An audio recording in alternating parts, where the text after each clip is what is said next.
Les crypto-monnaies ne bougent toujours pas, c'est un peu la catastrophe. Bitcoin est à 86 000 dollars, Ether à 1800 dollars. Ça fait des semaines qu'il ne se passe absolument rien sur le marché, même si les news sont plutôt positives. Je vous ai fait des vidéos là-dessus d'ailleurs.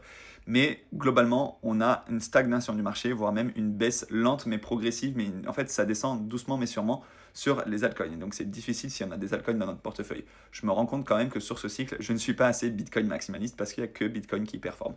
En attendant, là, on a un petit réveil aujourd'hui, c'est le Liberation Day, comme l'appelle Donald Trump. En fait, c'est le jour où les taxes douanières sont mises en place. On va voir, il risque d'y avoir beaucoup de volatilité, mais il ne faut pas en fait se dire que le cycle est terminé ou que le cycle va repartir tout de suite. Peut-être qu'on aura un réveil sur le printemps, avril-mai, et après on a généralement le sell in May and go away, c'est-à-dire que pendant l'été, il ne se passe rien, voire même ça descend.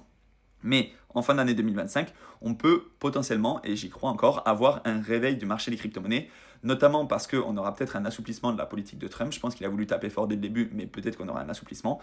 Et ensuite, on aura aussi peut-être une baisse de taux. Et ça, c'est Jérôme Powell qui l'a dit. En fait, si la Fed baisse ses taux, ce sera beaucoup plus simple pour les investisseurs d'emprunter de l'argent pour aller investir sur les marchés à risque. Et ça, c'est ultra important. C'est sous-estimé à quel point ça peut vraiment propulser le bull run, encore une fois. Et les bull runs, généralement, ils se passent en fin d'année. Et potentiellement, ça pourrait donc arriver en fin d'année 2025. Donc, encore une fois, tout n'est pas gagné. Il y a des indicateurs à surveiller. Mais personnellement, je pense encore qu'on pourra aller peut-être chercher des plus hauts.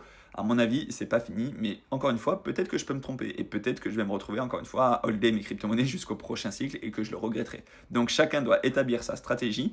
Vous êtes libre d'investir ce que vous voulez, comme vous voulez. Il n'y a absolument pas de conseil en investissement, mais si vous voulez commencer l'investissement, il faut que vous alliez sur une application où vous comprenez tout en fait. Il ne faut pas que vous alliez sur une usine à gaz et sur une application qui n'est pas dédiée aux crypto.